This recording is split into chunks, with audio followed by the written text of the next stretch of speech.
दोस्तों नमस्कार, मेरे इस स्पिरिचुअल ज्ञान चैनल में आप सभी का स्वागत है। दोस्तों, प्रभु श्री राम पर कालांतर में कई रामायण लिखी गई है, जिसमें वाल्मीकि रामायण, रामचरितमानस, कंबन रामायण, हनुमद रामायण, आनंद रामायण, मूल रामायण, एक श्लोकी रामायण सहित और भी कई रामायण प्रचलित हैं। दोस्तों, आज हम प्रभु श्री राम संपूर्ण कहानी के बारे इस वीडियो के माध्यम से संक्षिप्त रूप में जानेंगे। नंबर 1, त्रेतायुग में अयोध्या के सूर्यवंशी राजा दशरथ की 3 रानियों कौशल्या, सुमित्रा और कैकेयी से 4 पुत्रों का जन्म हुआ, जिसमें श्री राम माता कौशल्या के पुत्र, लक्ष्मण और शत्रुघ्न माता सुमित्रा के और भरत माता कैकेयी के पुत्र थे। नंबर 2, चारों पुत्रों की शिक्षा पूर्ण होने पर महर्षि विश्वामित्र राजा दशरथ के महल आकर राम और लक्ष्मण को अपने यज्ञ की असुरों से रक्षा करने के लिए जंगल के आश्रम में ले जाते हैं। विश्वामित्र के आश्रम में श्री राम ताड़का का वध करके आश्रम की रक्षा करते हैं। नंबर 3, ताड़का वध के बाद महर्षि विश्वामित्र श्री राम और लक्ष्मण के साथ जनकपुरी की ओर रवाना होते हैं।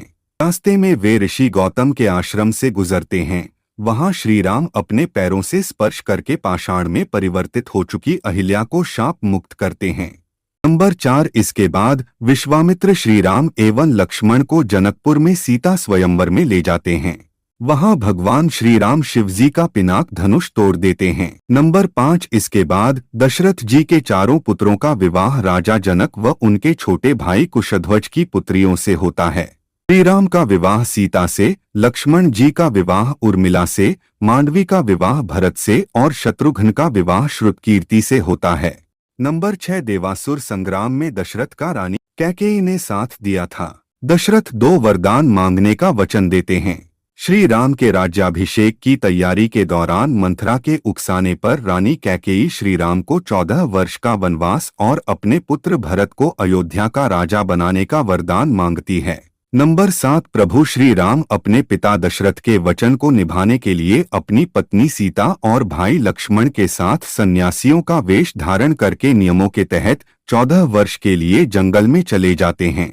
नंबर 8, प्रभु श्री राम, लक्ष्मण और माता सीता को निषादराज केवट नाव से गंगा पार कराते हैं। श्री राम पारितोषिक देना चाहते हैं तो केवट कहता है कि जिस तरह मैंने तुम्हें गंगा पार कराया, उसी तरह आप भी मुझे और मेरे परिवार को इस भवसागर से पार करा देना। नंबर 9, दंडकवन में रावण की बहन शूर्पणखा सुंदर अप्सरा नयनतारा का रूप धरकर कुटिया के बाहर बैठे श्री राम से विवाह करने का कहती है। श्री राम के इनकार करने पर वह लक्ष्मण से जिद करती, फिर वह माता सीता को मारने दौड़ती है। यह देखकर लक्ष्मण जी उसकी नाक काट देते हैं। नंबर 10, अपनी कटी हुई नाक को लेकर शूर्पणखा अपने भाई और दंडक वन के असुर राजा खर और दूषण के पास पहुंचती हैं। बाद में श्री राम का खर और दूषण से युद्ध होता है, जिसमें दोनों का श्री राम वध कर देते हैं। नंबर 11, खरदूषण के वध का समाचार लेकर शूर्पणखा अपने भाई लंकापति रावण के पास पहुंचकर उन्हें भड़काती है और सीता की सुंदरता की तारीफ करती है। इसी के साथ वह कहती है कि आप वनवासी राम की सुंदर पत्नी का हरण करके ले आइए। नंबर 12, इसके बाद रावण अपने मामा मारीच को हिरण बनाकर अपहरण की योजना बनाता है। सीता उस सुंदर स्वर्ण हिरण को देकर उसे लाने के लिए श्री राम से जिद करती हैं। राम जी उस हिरण को लाने के लिए वन में चले जाते हैं। जब हिरण का भेद खुल जाता है तो राम उसका वध कर देते हैं। नंबर 13, बहुत देर तक श्री राम नहीं लौटते हैं तो सीता किसी अनहोनी की आशंका से लक्ष्मण को वन में श्री राम की सहायता करने के लिए भेजती है। लक्ष्मण जी एक लक्ष्मण रेखा खींचकर वन में श्री राम को ढूंढने चले जाते हैं। नंबर 14, लक्ष्मण जी के जाने के बाद रावण सन्यासी का वेश धारण करके सीता से भिक्षा मांगता है और कहता है कि इस रेखा के पार आकर ही भिक्षा दें, तभी ग्रहण करूंगा।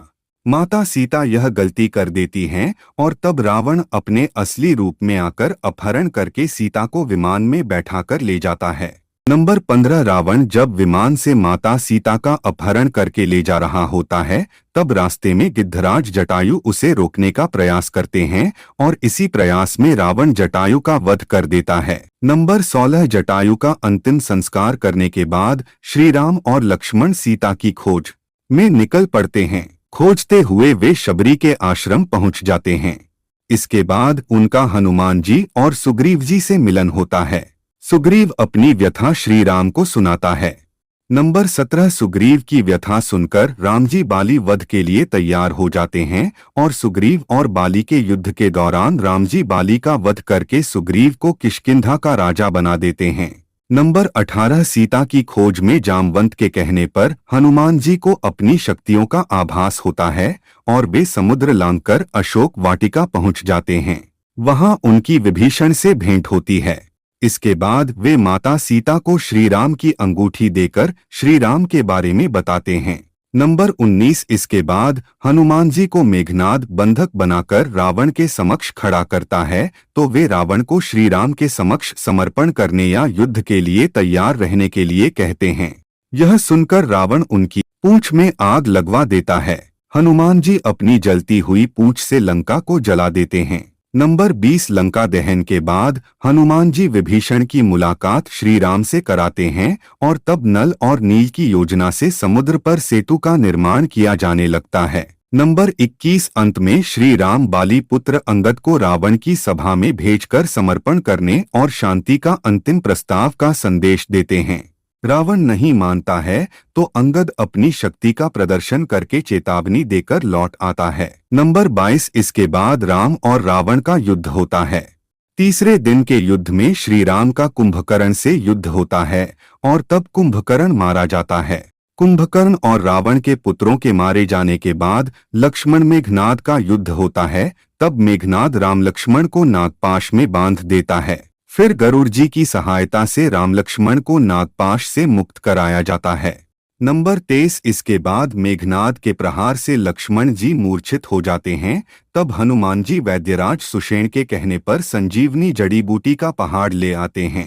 संजीवनी बूटी से लक्ष्मण जी को जब होश आ जाता है तब फिर से उनका मेघनाद के साथ युद्ध होता है और अंत में वे मेघनाद का वध कर देते हैं। नंबर 24 इसके बाद राम और रावण का भयंकर युद्ध होता है। विभीषण के बताने पर श्री राम नाभि में तीर छोड़ते हैं और तब रावण का वध करने के बाद प्रभु श्री राम अपनी पत्नी सीता और भाई लक्ष्मण के साथ पुष्पक विमान में बैठकर अयोध्या लौट आते हैं। नंबर 25 अयोध्या में प्रभु श्री राम, लक्ष्मण और माता सीता का भव्य स्वागत होता है और बाद में उनका राज्याभिषेक होता है। राज्याभिषेक में हनुमान जी, सुग्रीव, जामवंत, अंगद सहित वानर सेना के कई लोग शामिल होते हैं।